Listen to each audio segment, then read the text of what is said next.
Hi everyone, I'm Professor DLR. In this short video, I'm going to explain how to access SAP BTP and after that, how to access SAP Joule Studio. So first thing is you have to create your SAP Universal ID. So click on this link and then get started.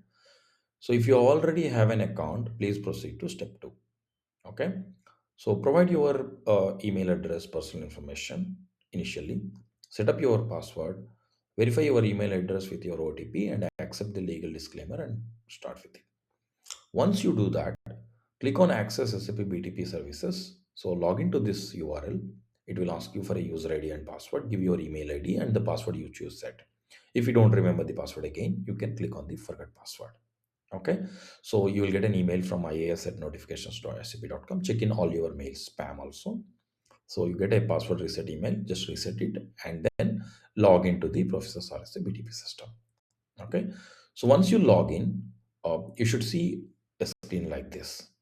Okay, so here you have a lot of sub accounts, but only we will be providing you the whatever is needed.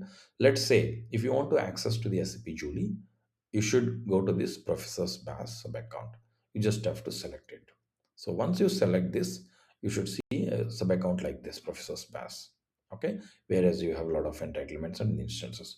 So click on these instances and subscriptions. So you should see the instances and subscriptions. So to access the SAP Joule Studio, you have to click on this SAP build code. Once you click on this, select default identity provider because that's where your email ID has been configured, default identity provider. And then you should see SAP build like this. So just double click on this SAP Joule. So it will open up the SAP Joule Studio.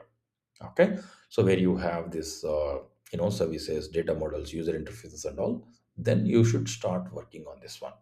So if you want to learn more about the BTP and this studio basically, so here you have a link. So just click on this link, which you should take you to the SAP's page, learning page, where you have what is about SAP build and if you want to learn explore by capability, you can click on this one. This is a learning phase. Okay, so you see a lot of learning content over these here. Just go through them and then start practicing on the access which we have provided. Thank you.